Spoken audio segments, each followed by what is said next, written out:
Why is accountability such a dirty word within organizations? When we say, I'm going to hold you accountable, it feels like somebody's got a stick over your head. When I tell clients we're going to inject more accountability within this organization, it feels like we're putting everybody in this big cage. Why does it have such a negative connotation?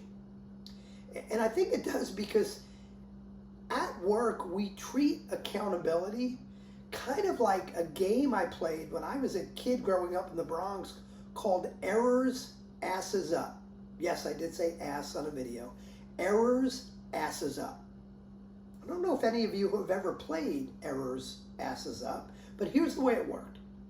Is you get about 3 or 4 kids together with a tennis ball or a Spalding. Remember those pink Spaldings?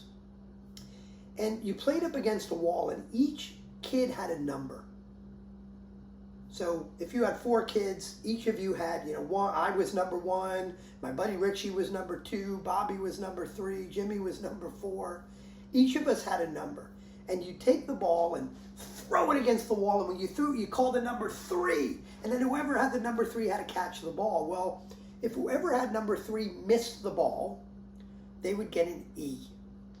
They missed it again, they would get an R, and then another R. You get it until the first person who spelled out the word errors would now have to be asses up. Now, what does that mean? That meant if you made that many errors, you then, and hopefully with this microphone you can still hear me, I'll talk louder. You went up against the wall and you put your butt out. Hopefully you can see my butt, or maybe not. But up against the wall, and then your buddies would each get 5 tries to take that tennis ball, throw it as hard as they can to hit you in the butt. Now, very often you purposely miss the butt because normally there's a lot of meat there. What you really wanted to do was hit a guy in the neck or the head or something that would really hurt. So that was a fun game. May not sound like fun, but we had a lot of fun playing it. But let's go back to why I told you about errors, asses up. That feels like accountability within an organization. Everybody is so afraid to make a mistake because they're going to hit with that accountability tennis ball being winged at them. Neck, butt, head, where it causes fear because the only accountability is that negative accountability. We didn't celebrate the guy who didn't make any errors. What we did is we beat the heck out of the guy that made the errors. Most of us are doing that within our organizations. We need to focus on positive accountability as well. Someone commits to us that they're going to stop interrupting in meetings. It's not enough just to hold them accountable by pulling them aside and say, hey, remember you said you weren't going to interrupt? You did it again. Accountability is also about seeing them in 2 or 3 meetings in a row, letting other people finishing their sentences, and then pulling them aside and say, hey, by the way, remember you promised to stop interrupting? I got to tell you, you're doing a great job. Keep it up.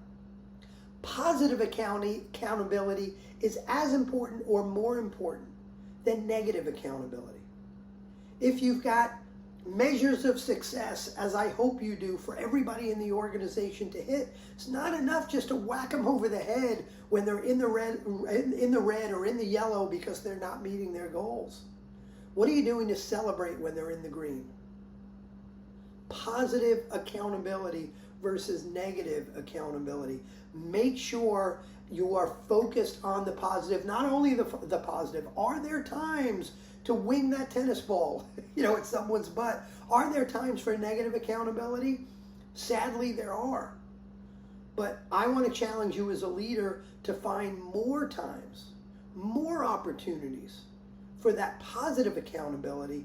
And all of a sudden, you'll see that word accountability changing definition within your organization to something that's negative and punitive to something that's positive and empowering.